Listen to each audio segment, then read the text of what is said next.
commencer dans la bonne humeur en attendant bien sûr de nous retrouver avec vous. Nous sommes donc de retour pour un nouveau numéro, ça vous l'avez compris. Et nous sommes en compagnie du deuxième homme. Moi je vous avais dit, on se retrouve avec une invitée. On est avec plutôt un invité. Il s'agit de monsieur Clément Yao, il se présente dans un moment. En tout cas, il nous donne toutes ses casquettes. Le temps pour nous de lui souhaiter la bienvenue sur le blog d'Alice. Et tout simplement maintenant de l'écouter. Monsieur Clément Yao, bonsoir. Bonsoir. Vous êtes donc l'un des hommes de ce sifflet 2019. Déjà peut-être vous présenter à nous sur le blog d'Alice. Ok, je vous remercie. Donc c'est effectivement Clément Yao, ici journaliste. Ça fait 30 ans de métier maintenant. Un confrère. Voilà, journaliste. Donc, je suis basé à Paris. Je bosse pour mon propre magazine qui s'appelle L'Afrique aujourd'hui, que j'ai créé en 2000, qui fera bientôt 20 ans. Et donc, j'ai bossé pour plusieurs quotidiens à Paris. J'ai représenté également. Terme bosser. Oui, c'est le terme qui est un peu employé. C'est un peu non, jargon, bon voilà. J'aime bien le voilà, terme bosser. Donc je dis juste voilà. ça, j'aime bien le terme bosser. Donc j'ai bossé pour plusieurs médias panafricains, ivoiriens, étant basé à Paris. Et donc, au niveau associatif, j'ai été élu récemment, il y a environ 2 mois, vice-président de l'Union de la presse francophone, France. Il y a d'ailleurs une section au Gabon. Et je suis membre de la presse Gabon de l'UPF. Oui, d'accord. Je ne le connais pas, je veux même le rencontrer. Ah, d'accord. Voilà. Et je suis par la même occasion membre de la presse présidentielle française et également membre de l'association des journalistes de défense. Donc j'ai à la fois l'exécutif, les militaires et aussi le côté diplomatique. Je vous parlais de casquettes. Voilà. Donc j'en ai plusieurs. Et puis je dirige par ailleurs le réseau des journalistes africains de France, qui s'appelle le REJAF. D'accord. Alors, vous participez, ou vous avez participé, puisqu'on est en train de boucler, vous avez participé à ce sifflet 2019. J'ai envie de demander le regard de l'homme des médias sur ce colloque, mais en même temps, vous avez été panéliste, modérateur, oui, du premier panel. Voilà. Déjà revenir un peu sur le panel que vous, la thématique débattue au cours de ce panel. Et puis aussi, voilà, comme je le disais, votre regard sur bon, disons que l'événement. Ce fut un très beau panel. J'ai eu pour inviter... Qui parlait des opportunités d'affaires, de façon générale.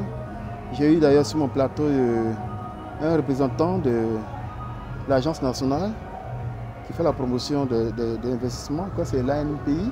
Exactement. Et également un représentant de la Chambre de commerce.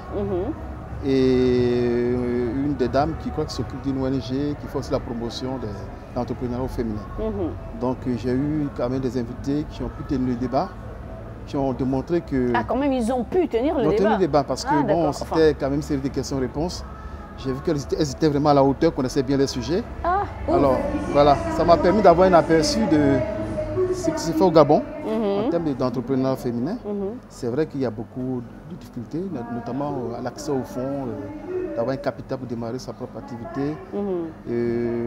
Ce panel a révélé également qu'il y a un déficit d'information, de formation également, parce que la plupart des dames qui étaient dans la salle, beaucoup s'étonnaient de l'existence de telles structures, pourtant étatiques, d'utilité publique, qui elles méconnaissaient.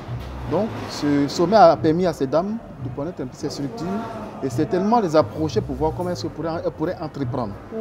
Et au-delà de ce qui est pu constater au Gabon, dans les différents échanges avec les autres invités, puisqu'il s'agit d'un sommet international, il y a eu d'autres invités qui sont intervenus, qui ont essayé d'expliquer un peu l'expérience dans les pays respectifs. On a vu que d'un pays à l'autre, le problème commun, pour ne pas dire le dénominateur commun demeure donc la question de fonds, l'accès aux fonds. Donc accompagner les femmes à créer des entreprises. D'accord. Vous avez répondu à un pan. Il me reste l'autre, votre regard finalement. Voilà, mon regard, je dirais que j'ai un regard panafricaniste dans le sens où j'accompagne également un même type d'événement en Côte d'Ivoire qui s'appelle le Forum international des femmes entreprenantes et dynamiques. Il y a eu une première édition l'année dernière. Il y a eu une seconde édition qui a pris fin là récemment, le 4 au 5 juillet dernier. On a eu pour marraine, enfin pour celle la promotrice qui a invité l'ancien chef de l'État de la Centrafrique, Madame Catherine Samba Panza, qui était de la marraine. Il y a eu vraiment, également là-bas, le thème portait sur l'éthique, les technologies, l'information et la communication. Et donc, en termes d'opportunités d'affaires pour les femmes, on a vu qu'aujourd'hui, on ne peut plus se passer du numérique, du digital. Dans toute activité, aujourd'hui, qu'elle soit rurale, urbaine, on a besoin d'éthique pour avancer. Puisqu'aujourd'hui, il y a plusieurs startups qui sont nées d'ailleurs, qui connaissent du succès. Donc, une femme qui vend au marché ou qui vend, je ne sais pas, n'importe quoi. Quelle que soit son activité, elle a besoin d'avoir, ne serait-ce qu'une petite connaissance des TIC, dans le sens où aujourd'hui, même la productrice qui fait sa petite production au village, aujourd'hui, il existe des plateformes où elle pourrait déclarer l'inventaire de sa production, avoir accès directement aux consommateurs et également aux acheteurs. Donc voici autant de possibilités qui existent grâce au digital. Donc pour revenir à ce qui s'est passé à Libreville, je pense que ce type de rencontre permet d'avoir un regard beaucoup plus large sur ce que pourraient faire les femmes africaines, puisqu'aujourd'hui, c'est qu'à travers donc, le sommet de Libreville, le forum d'Abidjan, il y a eu aussi le Win in Africa qui s'est tenu à Marrakech. Voilà. Ce sont autant d'activités féminines qui, je pense, elles doivent pouvoir fédérer. Puisque quasiment qu'on soit à Abidjan ou à Marrakech ou à Brazzaville, elles portent le même message et ce sont les mêmes difficultés. Donc il serait bien que les dames qui ont initié ce type d'activités, de forums, de rencontres, puissent fédérer leurs activités pour pouvoir porter le message, notamment auprès des Nations Unies. D'ailleurs, au cours de ce sommet, il a été question de la résolution 1325, qui est restée un peu lettre morte dans les tiroirs. Voilà, beaucoup de dames ont découvert qu'il existait une résolution qui réglait, on va dire, en guillemets, tous les problèmes des femmes. Quasiment le problème de toutes les femmes. Donc voilà autant de sujets qu'on aurait pu aborder, on a pu aborder au cours de ce sommet. D'accord.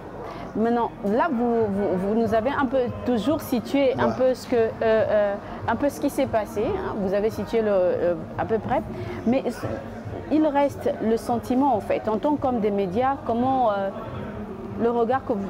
En tout cas, vous avez déjà apporté une brèche à cela en disant il serait bon, après toutes ces différentes rencontres, que ces femmes, justement, fédèrent pour être encore plus efficaces.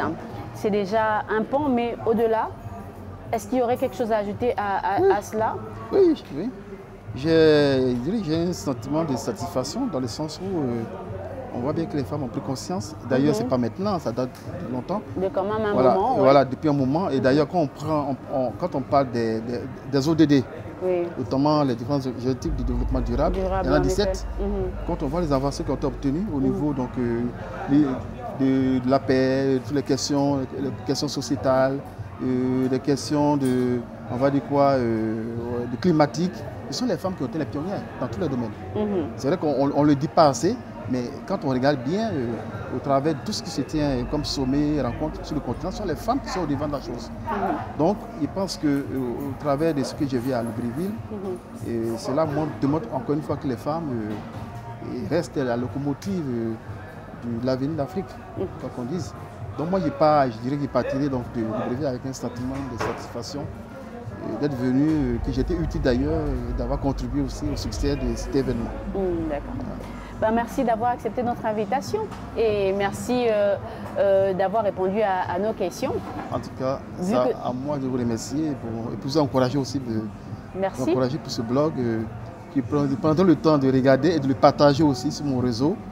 Et j'espère que ça vous apportera beaucoup de valeur, que vous soyez suivis aussi à Paris, à Berlin ou à Abidjan, à travers le monde. Je vous rassure, peut-être pas à Berlin, mais à Paris et un peu partout ailleurs, oui, vu que c'est du blogging et que nous sommes hébergés par des sites justement qui sont déjà également dans ces régions-là. D'accord. Donc, mais c'est sûr qu'il y aura toujours forcément une plus-value, comme vous le disiez, peut-être à Berlin, pourquoi pas justement, peut-être même toujours dans ces différents endroits, dans ces différentes villes, mais peut-être dans des zones ou dans des maisons où ce n'était pas encore le cas. Merci en tout cas. L'excès en matière de communication, l'excès, surtout dans votre domaine, ne nuit jamais. Ne nuit jamais, n'est-ce pas? Donc pourquoi pas. Voilà. Merci bien encore. Allez, merci et Très bientôt. À très bientôt. Merci à vous également de nous avoir suivis. On se retrouve tout de suite avec un nouvel invité.